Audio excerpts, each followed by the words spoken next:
ان 4 اصناف کے علاوہ میں نے آپ کو کچھ اور اہم بنیادی اصناف جو جن کا تعلق آپ کے نصاب میں آگے آپ سے پڑے گا، میں نے آپ کو وہ بھی PDF فائل میں ڈاکومنٹ کی صورت میں آپ کو اٹیچمنٹ میں سینڈ کر دی ہیں. ایک نظر ذرا غور سے دیکھ لیجئے گا، جس میں نے آپ کو شعر کی تعریف، غزل کی تعریف، قصیدہ کی تعریف، قطع کی تعریف، مرثیہ، مثنوی، رباعی، ان تمام اصناف سخن کی تعریف مثالوں کے ساتھ میں نے آپ کو PDF فائل میں اٹیچمنٹ میں دے دی ہے. بار بار کہہ رہی ہوں میں آپ کو، ایک دفعہ غور سے دیکھ لیجئے گا. تھوڑا سا ہمارا کورس کور ہو جائے تو ہم اس کے بعد قواعد کے حوالے سے، اصناف سخن کے حوالے سے، نظم کی اصطلاحات کے حوالے سے باقاعدہ ایک پورا لیکچر ارینج کریں گے اور اس پر ترتیب بار ان تمام اصناف پر مکمل بحث کریں گے. سوال نمبر 6، تشبیہ و استعارہ کا مفہوم و ارکان، صنعت مرات النظیر اور صنعت تضاد کی وضاحت کریں. آپ کی کتاب میں اگر آپ غور کریں تو سوال نمبر 6 میں آپ کو مثال کے ساتھ صنعت مرات النظیر اور صنعت تضاد کا حوالہ دیا گیا ہے.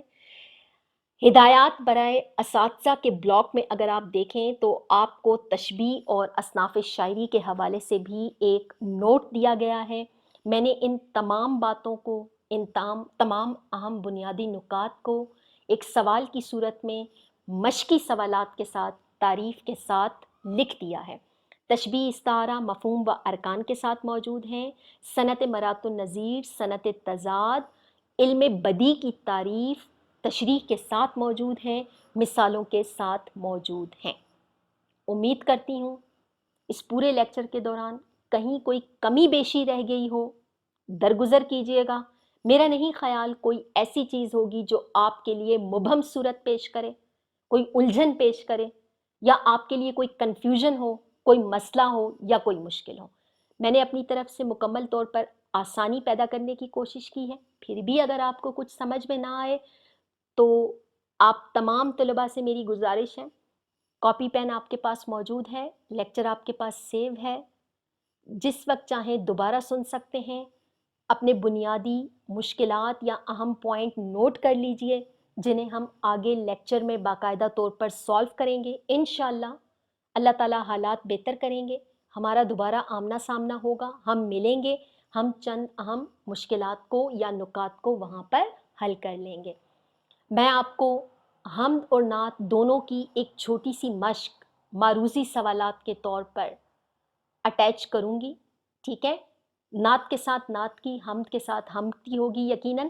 برائے مہربانی انہیں سالو کیجئے گا، حل کیجئے گا اور اپنے پاس انہیں محفوظ طریقے سے رکھیے گا ضرور کہ وہ سب ہمارے نصاب یا کورس کا حصہ ہوں گی. آپ سب کا بہت بہت شکریہ کہ آپ نے اتنی دیر سنا، چاہے نقاہت سے سنا، دل لگا کے سنا، بیزاری سے سنا یا بڑی محبت میں سنا. خوش رہیں، شوق سے پڑھیں. آمین. اللہ آپ کا حامی و ناصر ہو. اللہ حافظ.